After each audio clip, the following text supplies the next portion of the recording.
Entre 1843 et 1867, dans la région de Normandie, une femme enterrera 8 époux.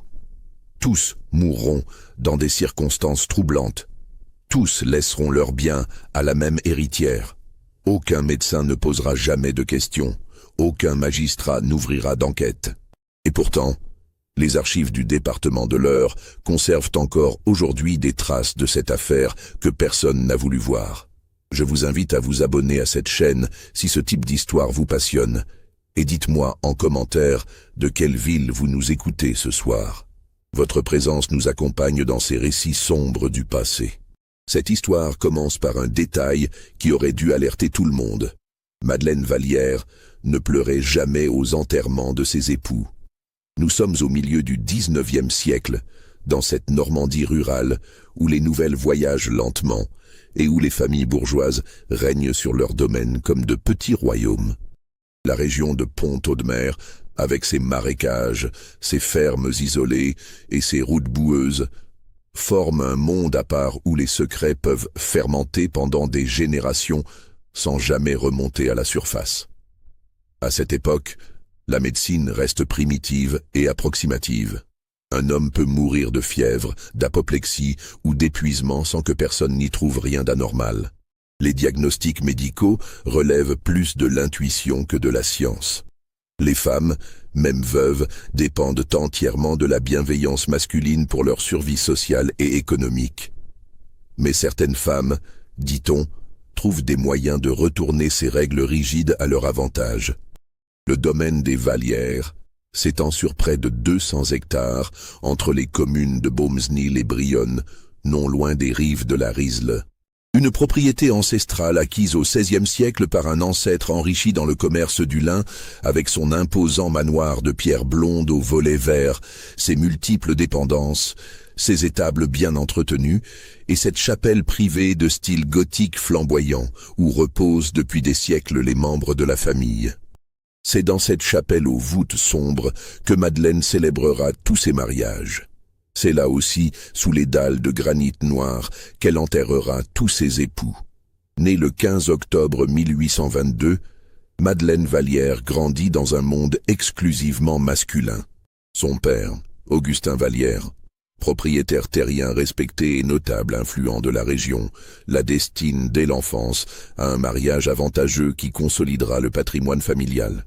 Sa mère, Marie-Claire, née Beaumont et issue d'une famille de petite noblesse locale, meurt en couche quand Madeleine atteint ses 16 ans, laissant la jeune fille seule face à un père autoritaire et à un héritage considérable.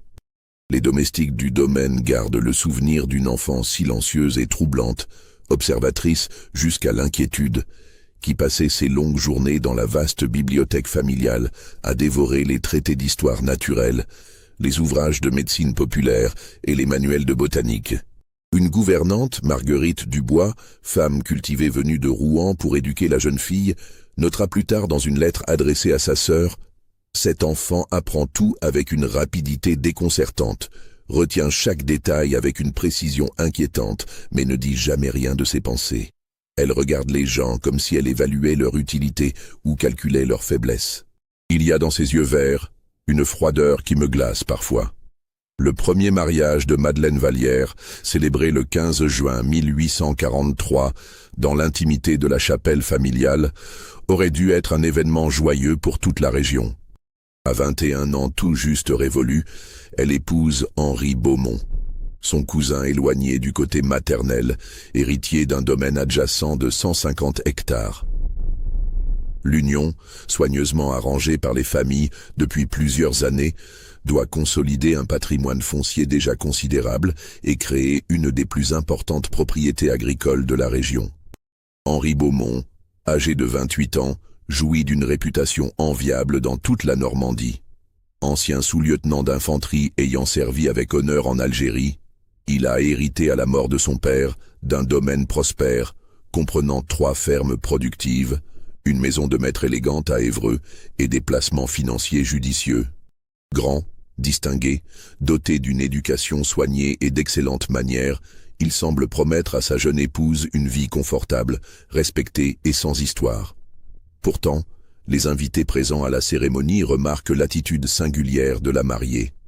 Vêtue d'une robe de soie ivoire rehaussée de dentelles anciennes, ayant appartenu à sa mère, Madeleine garde pendant toute la célébration les yeux obstinément baissés, parle peu même quand on s'adresse directement à elle, sourit rarement et seulement du bout des lèvres.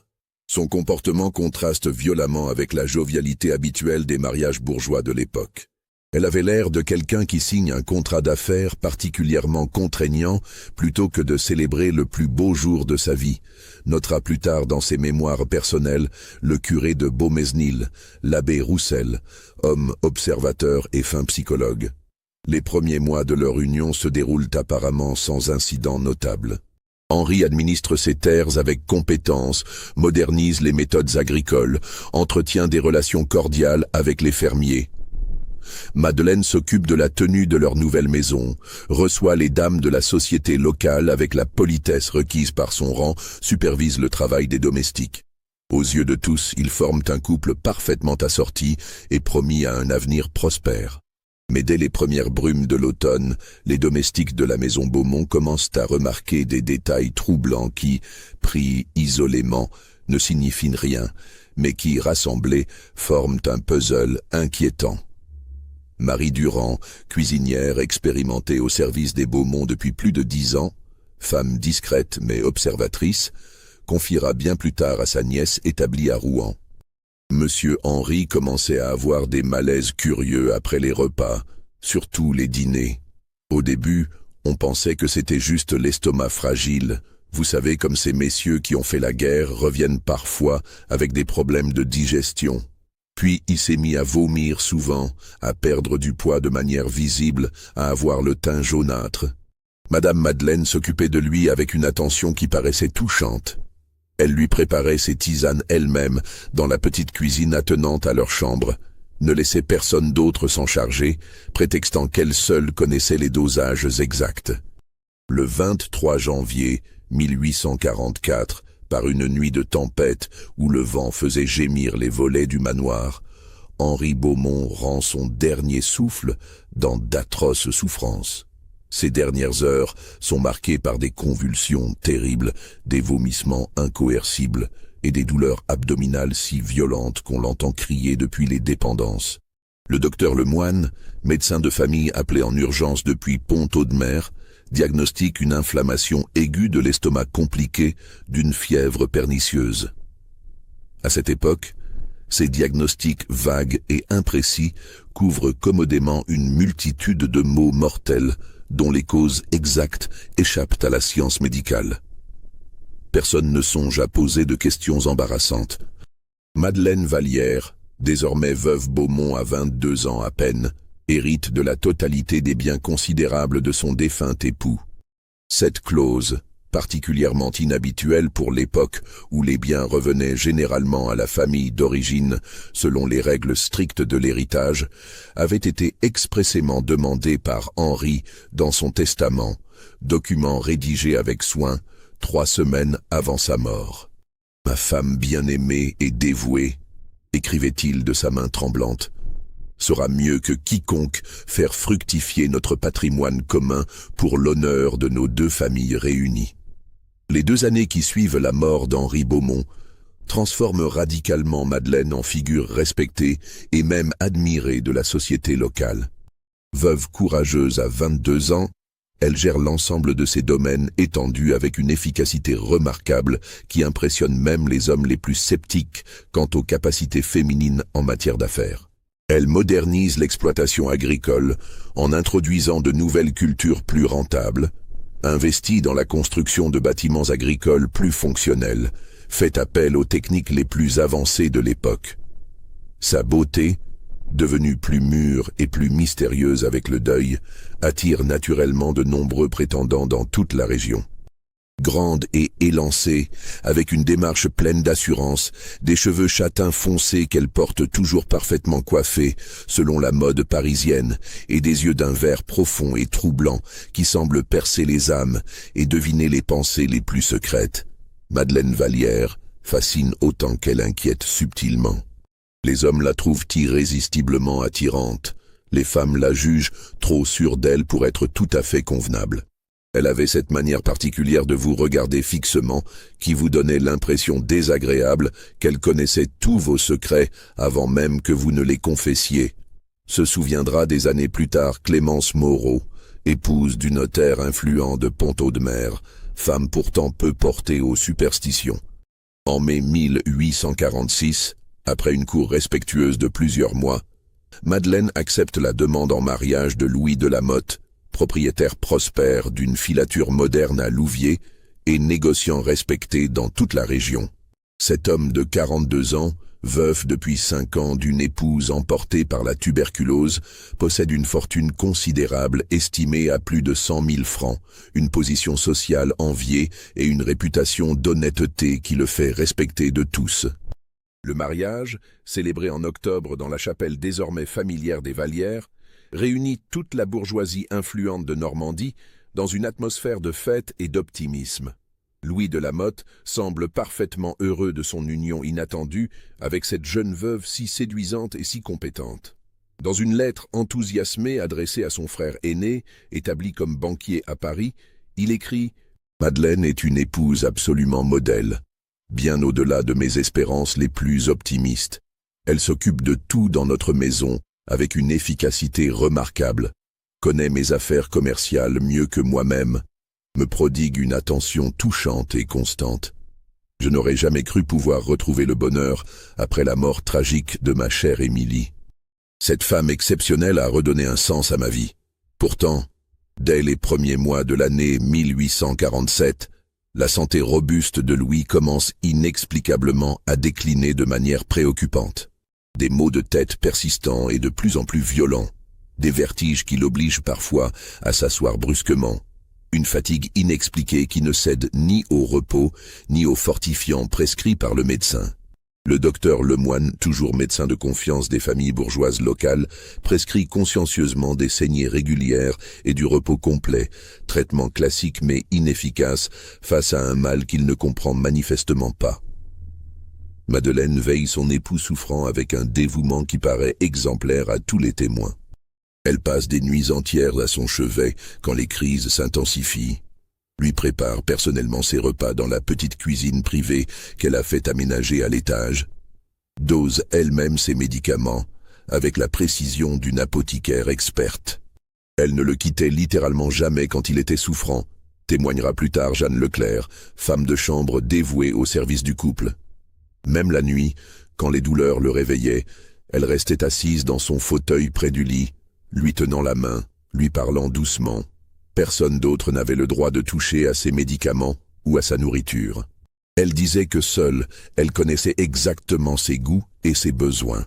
Louis de la Motte s'éteint dans la nuit du 15 mai 1847, après plusieurs semaines d'une lente agonie ponctuée de rémissions trompeuses. Encore une fois, le diagnostic officiel du docteur Lemoine évoque pudiquement une maladie de langueur compliquée d'une faiblesse cardiaque progressive. Encore une fois, Madeleine hérite de l'intégralité des biens substantiels de son époux, selon un testament soigneusement rédigé pendant sa maladie et dûment authentifié par le notaire. Le détail qui commence discrètement à faire murmurer dans les salons bourgeois. Louis de la Motte a lui aussi expressément demandé à être enterré dans la chapelle des Vallières plutôt que dans le caveau familial des de la Motte à Louviers. À 25 ans, Madeleine Vallière est désormais une des femmes les plus riches et les plus influentes de toute la Normandie. Propriétaire de 4 domaines considérables, d'une filature prospère, de plusieurs fermes productives et de placements financiers judicieux, elle pourrait vivre confortablement le reste de sa vie sans jamais songer à se remarier. Sa fortune personnelle est estimée à plus de 300 000 francs, somme considérable qui la place au rang des notables les plus fortunés de la région. Pourtant, en mars 1849, après 2 années de veuvage apparemment consacrées à la consolidation de ses affaires, elle accepte la cour pressante d'Édouard Fontaine, négociant en grains prospères établi à Rouen et fournisseur attitré des boulangers de la capitale normande. Cette fois, les langues commencent timidement à se délier dans les cercles mondains. De veuf en 6 ans, c'est vraiment de la malchance, chuchote-t-on prudemment dans les salons feutrés. Mais quand même, Elle pourrait attendre un peu plus longtemps entre chaque mariage. Cela commence à paraître étrange. Le père Roussel, qui a déjà célébré les 2 premières unions dans la chapelle des Vallières, confie à son journal intime personnel ses préoccupations grandissantes. Madame la veuve Vallière me demande de célébrer son 3e mariage. En tant que prêtre, je ne peux évidemment refuser d'unir devant Dieu 2 personnes libres et consentantes. Mais quelque chose me trouble profondément dans son attitude générale. Elle parle de ses défunts époux avec une froideur qui me glace jusqu'aux os, comme s'ils n'avaient été que des étapes nécessaires vers un but que j'ignore. Édouard Fontaine, homme robuste et énergique de 35 ans, semble pourtant débordé de vie et de santé quand il épouse Madeleine par une belle journée de juin 1849. Ancien militaire devenu commerçant prospère, sportif accompli, bon vivant apprécié de tous, il possède une santé de fer, une constitution solide forgée par les campagnes militaires et une résistance physique remarquable. Celui-là durera certainement plus longtemps que les précédents, plaisantent même méchamment certains invités au mariage, sans imaginer la prophétie sinistre qu'ils viennent de formuler. Ils se trompent dramatiquement. Dès les premières semaines de l'automne, Édouard développe progressivement des symptômes de plus en plus inquiétants. Des crampes abdominales violentes qui le plient en 2, des nausées persistantes qui l'empêchent de manger normalement, une perte d'appétit progressive mais inexorable. Madeleine fait consciencieusement venir les meilleurs médecins de Rouen. Dépenses sans compter pour les consultations et les traitements, mais aucune thérapie ne semble produire le moindre effet bénéfique. L'état de son époux empire régulièrement de semaine en semaine. Dans une lettre inquiète adressée à son associé commercial de longue date, Édouard écrit de sa main déjà affaiblie « Ma santé me préoccupe énormément et commence à compromettre nos affaires. Ces mots inexplicables me rongent littéralement de l'intérieur. Madeleine se montre d'une patience vraiment angélique avec moi. Elle me soigne jour et nuit comme un enfant malade. Sans son dévouement constant, je serais certainement déjà mort. Elle connaît des remèdes anciens et des préparations que les médecins les plus savants semblent ignorer complètement. » Cette phrase apparemment anodine prendra une résonance tragiquement sinistre quand Édouard Fontaine rendra son dernier souffle le 20 février 1850, après exactement 5 mois de souffrance croissante. 3e veuvage en 7 ans. 3e héritage intégral et substantiel. 3e inhumation solennelle dans la chapelle des Vallières qui commence à ressembler à un mausolée personnel. Les années 1850 à 1853 marquent une pause calculée dans les mariages successifs de Madeleine. Elle prétend officiellement porter le deuil d'Édouard plus longtemps que les précédents par respect pour sa mémoire, mais en réalité, elle consacre ces années à consolider méthodiquement sa fortune considérable et, plus secrètement, à approfondir ses connaissances dans des domaines particuliers. Car Madeleine Vallière lit énormément et de manière très spécialisée, principalement des ouvrages savants de médecine moderne, de botanique avancée, de chimie appliquée et de pharmacologie. Elle se fait régulièrement livrer des livres rares depuis Paris, entretient une correspondance suivie avec des pharmaciens érudits de Rouen et de la capitale, étudie minutieusement les propriétés thérapeutiques et toxiques des plantes qui poussent naturellement dans sa région normande. Ses domestiques la découvrent souvent dans son bureau privé, penchée pendant des heures sur des traités scientifiques complexes, prenant des notes détaillées dans des cahiers qu'elle range toujours soigneusement sous clé dans un secrétaire personnel. Madame s'intéresse passionnément à tout ce qui peut soigner les maladies, confie innocemment Berthe Leclerc, nouvelle femme de chambre récemment entrée au service de Madeleine. Elle connaît les vertus particulières de chaque herbe, de chaque racine, de chaque fleur. Elle prépare elle-même des tisanes, des onguents, des sirops, avec une habileté remarquable. Les gens du village viennent parfois discrètement la consulter quand ils sont malades et que le médecin ne peut rien pour eux. Elle obtient souvent des résultats surprenants là où la médecine officielle échoue. Cette réputation croissante de guérisseuse compétente renforce paradoxalement la confiance aveugle que lui accordent ses futurs époux. Quand un homme tombe gravement malade après avoir épousé Madeleine Vallière, Il se félicite sincèrement d'avoir une épouse si savante et si dévouée pour le soigner, avec des méthodes que les médecins ordinaires ne maîtrisent pas. En septembre 1854, elle accepte finalement la demande en mariage de Gustave Leclerc, propriétaire d'une manufacture de textiles prospère à Elbeuf et négociant respecté dans tout le département. Cet homme de 40 ans, veuf depuis 3 ans, père de 2 enfants d'un premier mariage, Paul et Marguerite, possède une fortune personnelle estimée à plus de 200 000 francs et jouit d'une réputation irréprochable. Le mariage a lieu en septembre dans la chapelle désormais familière des Vallières, devant un parterre d'invités qui commencent secrètement à compter les unions successives de la châtelaine. Les enfants de Gustave, Paul et Marguerite, âgés respectivement de 12 et 14 ans, viennent naturellement vivre au manoir des Vallières après le mariage de leur père. Pour la première fois depuis le début de sa carrière criminelle, Madeleine doit composer au quotidien avec des témoins permanents, jeunes et observateurs, de sa vie privée. Ses enfants intelligents l'observent avec la curiosité naturelle de leur âge, l'écoutent parler, remarquent des détails révélateurs que les domestiques adultes, par respect, par peur ou par habitude, préfèrent systématiquement ignorer. Paul Leclerc, devenu adulte et établi comme notaire à Évreux, témoignera bien des années plus tard avec une précision troublante. Belle-maman était très gentille avec nous au début, nous gâtait même, mais nous avions instinctivement peur d'elle sans pouvoir expliquer pourquoi. Elle nous regardait parfois avec une expression étrange, comme si elle évaluait notre utilité future ou notre dangerosité potentielle. Et puis, il y avait cette manie bizarre qu'elle avait de toujours goûter la nourriture de papa avant qu'il ne commence à manger.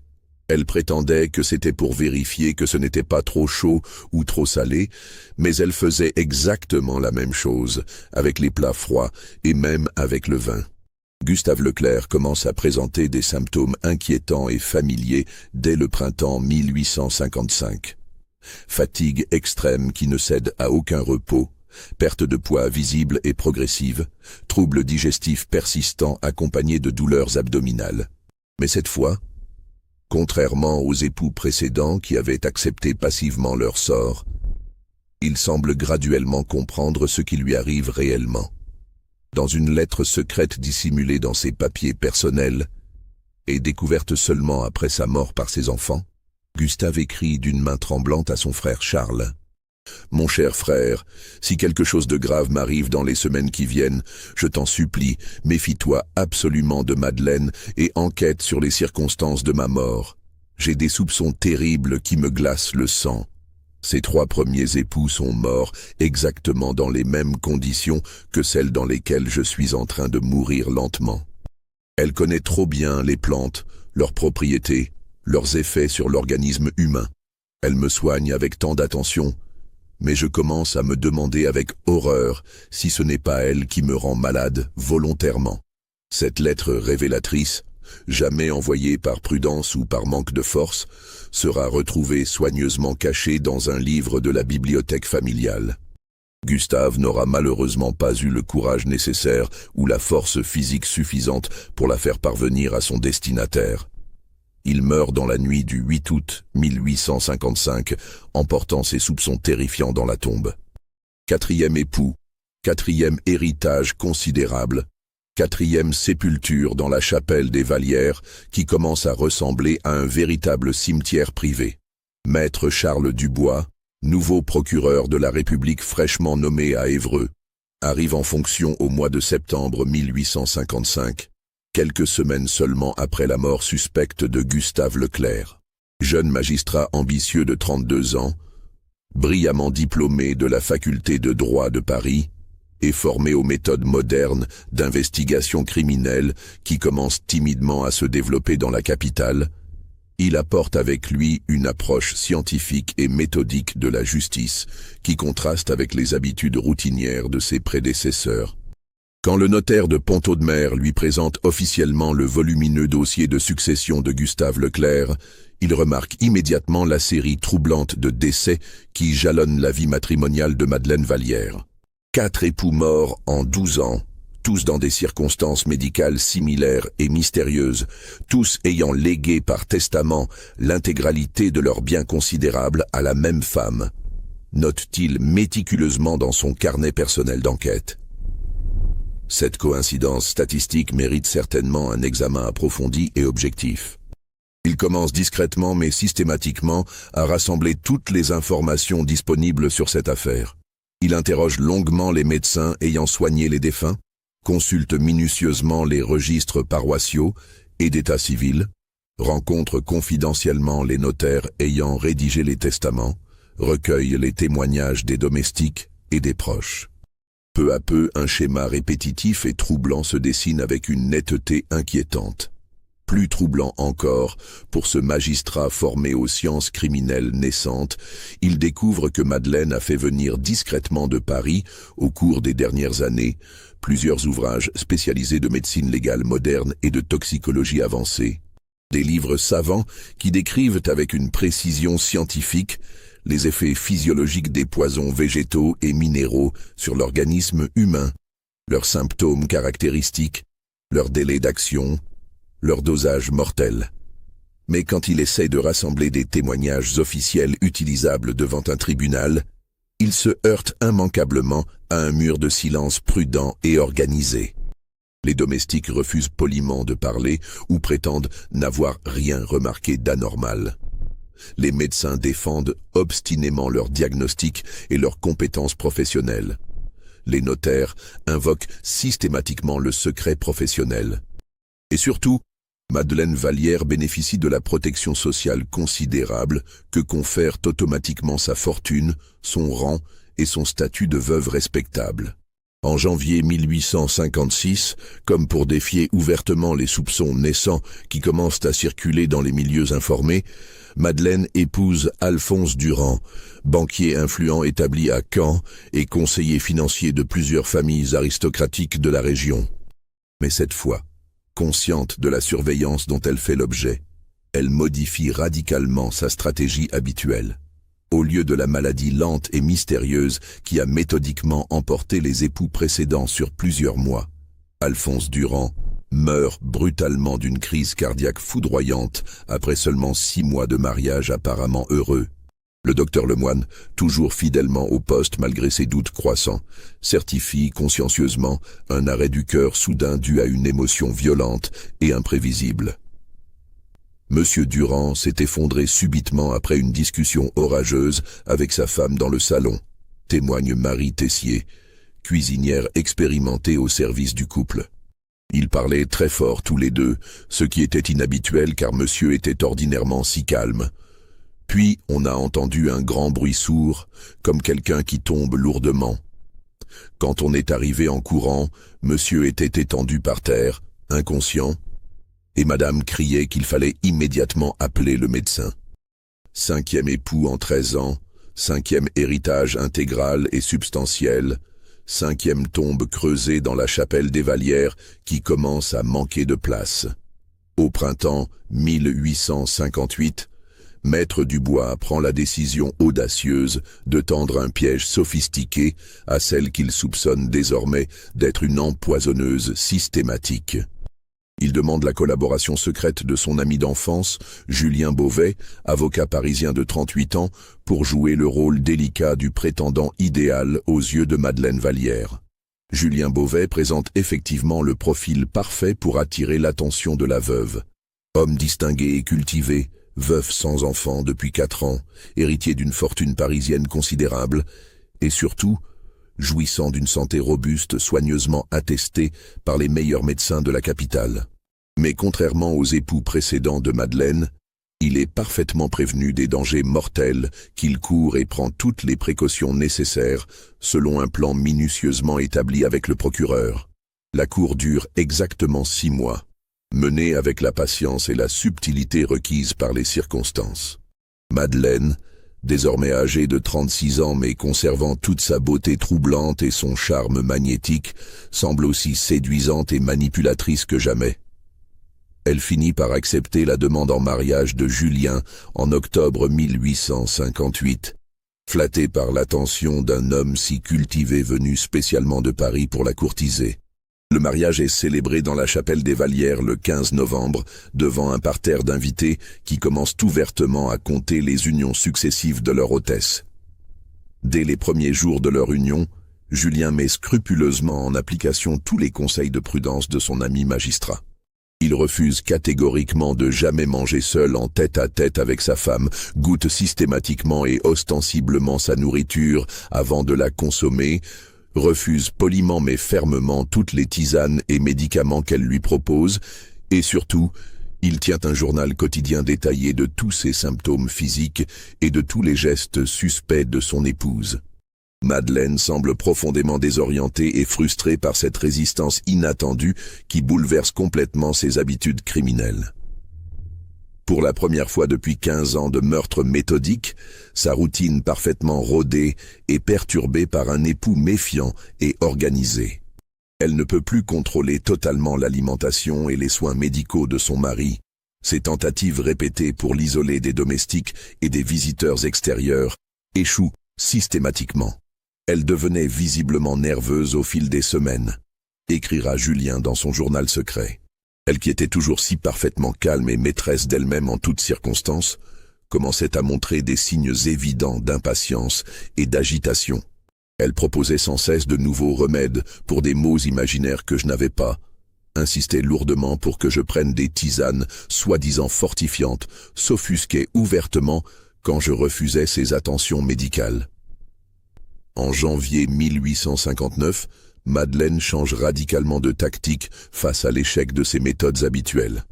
Elle commence à répandre insidieusement des rumeurs selon lesquelles son époux souffre de troubles mentaux de plus en plus graves, qu'il devient parfois violent et imprévisible, qu'il la menace physiquement dans leurs moments d'intimité.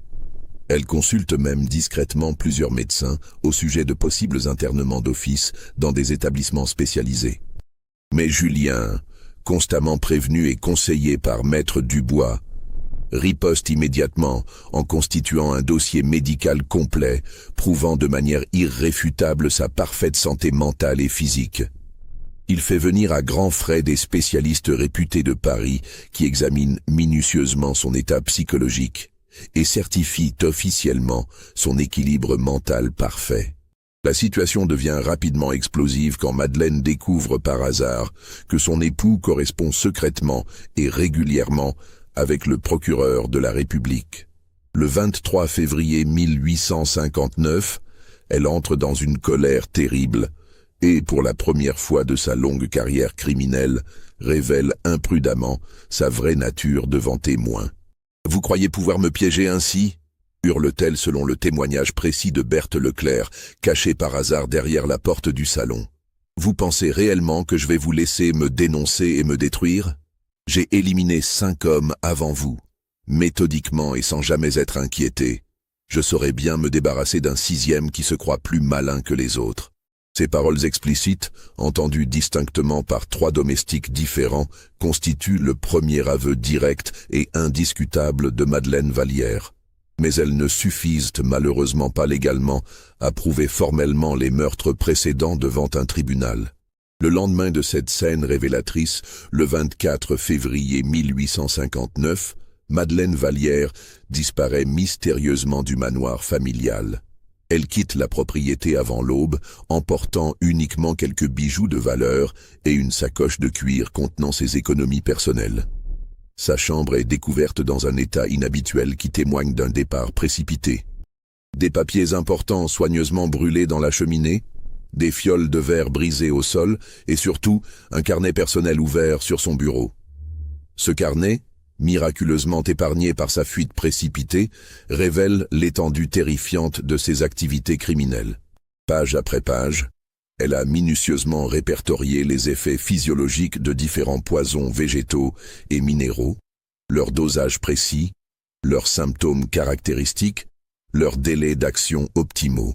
Elle a établi des tableaux comparatifs scientifiques, noté les réactions spécifiques de chaque époux, perfectionné méthodiquement ses méthodes au fil des années et des expériences. Les autorités lancent immédiatement des recherches intensives dans toute la région. Mais Madeleine Vallière semble s'être complètement volatilisée, comme si elle avait soigneusement préparé depuis longtemps cette fuite d'urgence. En réalité, elle a trouvé refuge sous une nouvelle identité à Marseille, où elle vit désormais sous le nom de Marie Dubois, veuve d'un officier mort en Crimée. Là, dans l'anonymat d'une grande ville portuaire, elle reprend patiemment ses activités criminelles avec la même méthode et la même froideur qu'en Normandie. En septembre 1862, elle épouse Michel Bernard, riche armateur marseillais de 45 ans, propriétaire de plusieurs navires de commerce méditerranéens. Cet homme robuste et expérimenté, habitué aux voyages et aux affaires risquées, semble parfaitement capable de résister aux dangers ordinaires de l'existence. Il possède une fortune estimée à plus de 400 000 francs et une réputation irréprochable dans tous les milieux d'affaires du Midi. Mais Madeleine a perfectionné ses techniques pendant ses années de fuite. Elle utilise désormais des poisons méditerranéens plus subtils, extraits de plantes locales que les médecins du Nord ne connaissent pas. Michel Bernard commence à dépérir dès l'hiver suivant, victime de symptômes que les praticiens marseillais attribuent à des fièvres tropicales contractées lors de ses voyages en Afrique du Nord. Il meurt en avril 1864, après 18 mois de mariage apparemment heureux. 7e époux, 7e héritage. Mais cette fois, inhumation dans le cimetière Saint-Pierre de Marseille, loin de la chapelle familiale normande.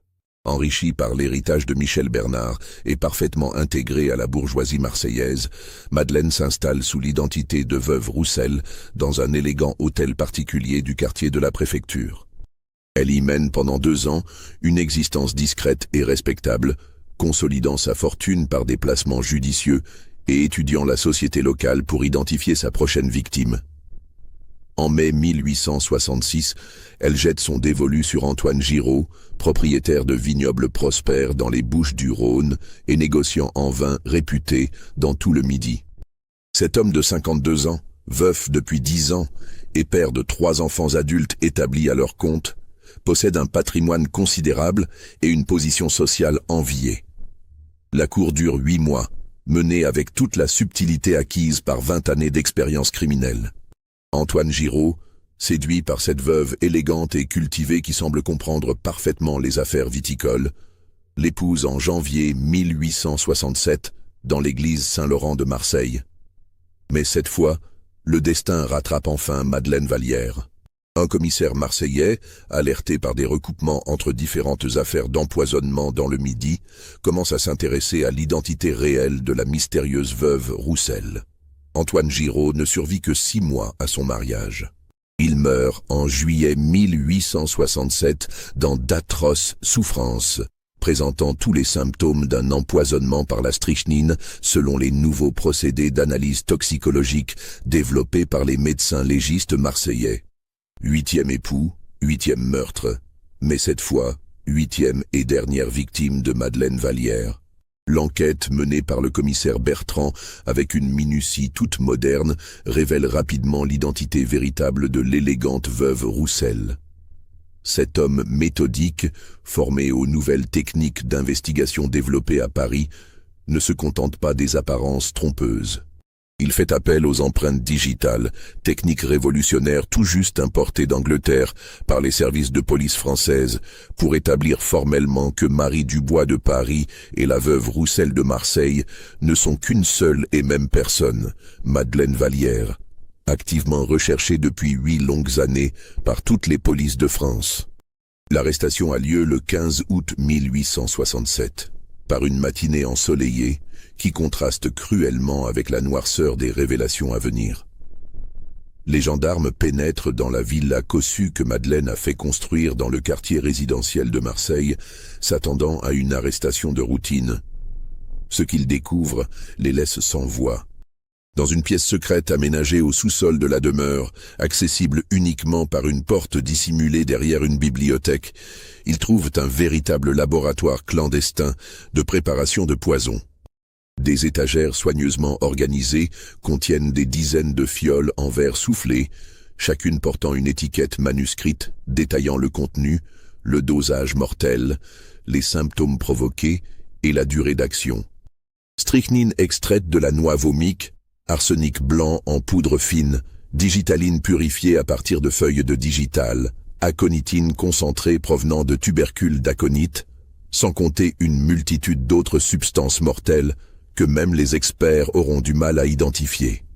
Plus accablant encore, les enquêteurs découvrent dans un secrétaire fermé à clé une documentation effarante de précision scientifique. Madeleine a constitué au fil des années une véritable encyclopédie personnelle de l'empoisonnement, avec des notes détaillées sur les réactions physiologiques de chacune de ses victimes, des tableaux comparatifs sur l'efficacité des différents poisons selon l'âge et la constitution physique des sujets, des croquis anatomiques à noter montrant les organes les plus vulnérables. Elle avait transformé le meurtre en science exacte, témoignera plus tard le commissaire Bertrand dans ses mémoires. Chaque empoisonnement était pour elle une expérience dont elle tirait des enseignements pour perfectionner les suivants. Le plus terrifiant reste à découvrir.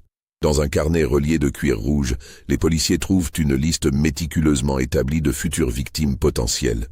15 noms d'hommes fortunés de Marseille et des environs, avec pour chacun une fiche détaillée comportant sa situation de famille, l'estimation de sa fortune, ses habitudes alimentaires, ses faiblesses de santé, ses goûts personnels et même le type de poison qui conviendrait le mieux à son élimination. Une véritable planification industrielle du crime conjugal qui révèle l'ampleur terrifiante des ambitions meurtrières de Madeleine Vallière. L'arrestation de cette femme de 45 ans, toujours élégante et digne malgré les circonstances, provoque une sensation considérable dans tout Marseille. Les journaux locaux titrent sur « L'empoisonneuse de la côte », tandis que la presse parisienne dépêche immédiatement ses correspondants pour couvrir ce qui s'annonce déjà comme l'affaire criminelle du siècle. Confrontée aux preuves accablantes et irréfutables découvertes dans son laboratoire secret, Madeleine Vallière finit par avouer la totalité de ses crimes avec un détachement glaçant qui impressionne même les enquêteurs les plus expérimentés. « J'ai effectivement tué 8 hommes en 24 ans », déclare-t-elle d'une voix parfaitement calme au juge d'instruction marseillais, maître Audibert. Chacun d'entre eux m'a apporté précisément ce dont j'avais besoin à ce moment-là de ma vie. L'argent nécessaire à mon indépendance, le statut social indispensable à ma respectabilité, la liberté de mouvement que seule une veuve fortunée peut s'offrir. Ils sont tous morts utilement, au service d'un projet qui les dépassait. Cette confession glaciale révèle une personnalité criminelle d'une rare sophistication psychologique. Madeleine ne montre aucun remords. Aucune émotion particulière. Elle explique ses méthodes avec la précision d'un professeur exposant un cours magistral, détaillant les dosages, les délais d'action, les précautions prises pour éviter les soupçons. Le plus difficile, confie-t-elle au magistrat ébahi, n'était pas de les tuer. C'était de paraître affligé lors des enterrements. J'ai dû apprendre à pleurer sur commande, à trembler au bon moment, à m'évanouir avec vraisemblance. Le théâtre de la douleur conjugale demande un talent d'actrice considérable.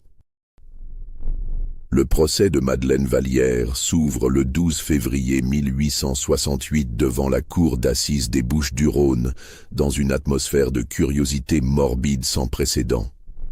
La grande salle du palais de justice de Marseille ne peut contenir la foule de curieux, de journalistes, d'avocats et de notables venus assister à ce qui est déjà surnommé le procès du siècle. Les journaux parisiens ont dépêché leurs meilleurs chroniqueurs judiciaires.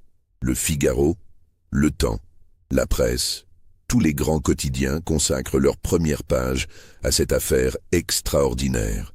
La presse populaire, plus sensationnaliste, s'empare de l'histoire de cette empoisonneuse en série qui a méthodiquement assassiné 8 époux en un quart de siècle, créant le personnage romanesque de la veuve noire de Normandie.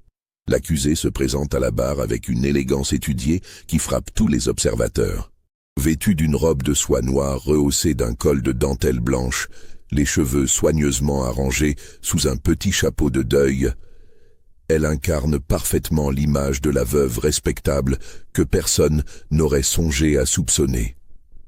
Maître Delacroix, avocat de la défense réputé dans tout le Midi, tente une stratégie audacieuse en plaidant la folie. « Messieurs les jurés, déclare-t-il dans sa plaidoirie, Une femme saine d'esprit peut-elle concevoir et exécuter de sang-froid un plan aussi monstrueux?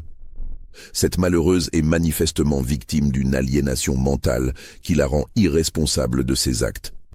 Mais l'expertise psychiatrique, menée selon les méthodes les plus modernes par le docteur Morel, spécialiste réputé des maladies mentales, conclut sans ambiguïté à la parfaite lucidité de l'accusé.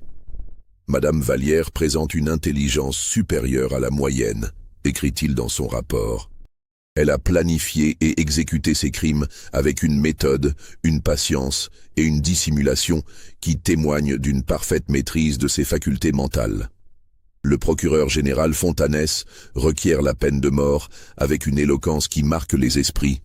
Messieurs les jurés, vous avez devant vous une criminelle d'une espèce particulièrement dangereuse.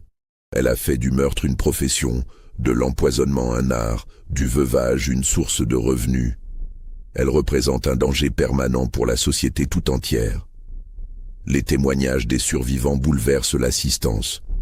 Julien Beauvais, le 6e époux qui a échappé au poison grâce à sa méfiance, raconte les tentatives répétées d'empoisonnement dont il a été victime. Elle me préparait chaque soir une tisane prétendument fortifiante, déclare-t-il d'une voix émue. J'ai gardé quelques échantillons de ces préparations. L'analyse chimique a révélé des doses importantes de belladone et d'arsenic. Si j'avais bu ces tisanes pendant quelques semaines de plus, je serais mort exactement comme les précédents. Paul Leclerc, devenu adulte, témoigne des derniers mois de vie de son père, Gustave. Belle-maman avait cette habitude étrange de toujours goûter la nourriture de papa avant qu'il ne mange, raconte-t-il. Elle prétendait vérifier la température et l'assaisonnement, mais nous trouvions cela bizarre. Maintenant, nous comprenons qu'elle vérifiait le dosage de poison qu'elle avait ajouté. Après 3 jours de débats passionnés, le jury se retire pour délibérer. L'attente dure 6 heures, pendant lesquelles la foule massée devant le palais de justice grandit sans cesse. Quand les jurés reviennent enfin dans la salle d'audience, un silence de mort s'abat sur l'assistance. À la question « L'accusée Madeleine Vallière est-elle coupable d'avoir volontairement donné la mort à Henri Beaumont, Louis Delamotte, Édouard Fontaine, Gustave Leclerc, Alphonse Durand, Michel Bernard et Antoine Giraud ?» Le président du jury répond d'une voix ferme « Oui, à l'unanimité ». Condamnée à mort le 28 février 1868, Madeleine Vallière écoute la sentence sans ciller. Elle se contente de hocher légèrement la tête, comme si ce verdict confirmait simplement ses prévisions. Quand le président de la Cour lui demande si elle a quelque chose à ajouter, elle répond simplement « J'ai vécu selon mes propres règles, je mourrai selon les vôtres ». Cependant, la peine capitale ne sera jamais exécutée. L'empereur Napoléon III, influencé par les courants humanitaires de l'époque et sur recommandation du ministre de la Justice, commue la sentence en travaux forcés à perpétuité par décret impérial du 15 mars 1868. Madeleine Vallière est transférée à la prison centrale de Montpellier, établissement réservé aux condamnés de longue durée. Là, dans une cellule austère mais propre, elle passe ses dernières années à rédiger des mémoires qui ne verront jamais le jour, les autorités pénitentiaires ayant jugé leur contenu trop dangereux pour la morale publique. Les gardiens qui l'ont côtoyée témoignent d'une détenue modèle, polie, discrète, qui ne cause jamais le moindre trouble. Elle passe ses journées à lire, principalement des ouvrages de botanique et de chimie que la bibliothèque de la prison met à sa disposition, et à entretenir un petit jardin de plantes médicinales qu'elle a obtenu l'autorisation de cultiver dans la cour de promenade. Elle connaissait le nom et les propriétés de chaque plante, se souviendra le gardien-chef Morel. Les autres détenus vinrent la consulter pour leurs petits maux. Elle préparait des tisanes, des cataplasmes, des onguents. Ironiquement, celle qui avait tué avec les plantes passait ces dernières années à soigner avec les mêmes végétaux. Elle meurt d'une pneumonie le 12 mars 1873, à l'âge de 50 ans, après avoir refusé les soins du médecin de la prison. Elle a préféré mourir naturellement, nota le directeur de l'établissement dans son rapport. Peut-être la seule mort naturelle de toute son existence. L'affaire Vallière révolutionne profondément les méthodes d'enquête criminelle en France et marque un tournant dans l'histoire de la justice. Elle contribue directement au développement de la toxicologie judiciaire moderne, discipline qui devient désormais systématiquement enseignée dans les facultés de médecine. Les magistrats apprennent à se méfier des coïncidences statistiques suspectes et à croiser systématiquement les informations entre différentes juridictions. Le cas Madeleine inspire également une révolution dans les procédures médicales. Désormais, tout décès suspect fait l'objet d'une autopsie approfondie et les médecins sont formés à reconnaître les signes caractéristiques des empoisonnements. Les analyses chimiques post-mortem deviennent la règle plutôt que l'exception. Le domaine familial des Vallières en Normandie, confisqué par l'État comme bien criminel, est vendu aux enchères publiques en 1869.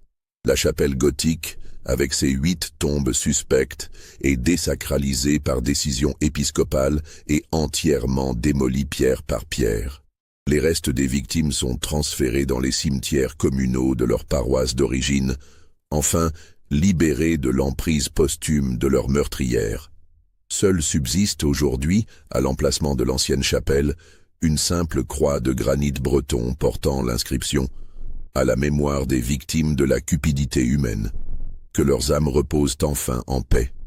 Cette modeste stèle marque l'emplacement de ce qui fut le mausolée privé de la plus célèbre et de la plus méthodique empoisonneuse de l'histoire criminelle française. Mais au-delà de son impact judiciaire et médical, l'affaire Madeleine Vallière continue de fasciner historiens, criminologues et psychologues, car elle soulève une question troublante qui demeure sans réponse définitive. Combien d'autres femmes, dans l'Europe du XIXe siècle, ont-elles adopté les mêmes méthodes criminelles? Les archives judiciaires de l'époque regorgent de cas similaires, d'empoisonnements conjugaux inexpliqués, de veuves statistiquement trop chanceuses pour être honnêtes. L'héritage de Madeleine Vallière dépasse largement le cadre de ces 8 meurtres. Elle a ouvert la voie à une prise de conscience collective sur la capacité des femmes à commettre des crimes prémédités et organisés, brisant définitivement le mythe de l'innocence féminine présumée. Son cas reste étudié dans toutes les écoles de police et de magistrature comme exemple parfait de criminalité sérielle méthodique. Alors, vous qui m'avez accompagné jusqu'au terme de cette longue enquête dans les archives criminelles oubliées, que retenez-vous de l'histoire de Madeleine Vallière? Était-elle vraiment un cas unique dans l'histoire, ou bien le symbole révélateur d'un phénomène criminel plus répandu que l'histoire officielle n'a voulu l'admettre? Dites-moi en commentaire votre sentiment sur cette affaire extraordinaire. N'hésitez pas à vous abonner si ces mystères du passé vous passionnent et partagez cette vidéo avec tous ceux qui aiment les énigmes sombres que l'histoire nous a léguées.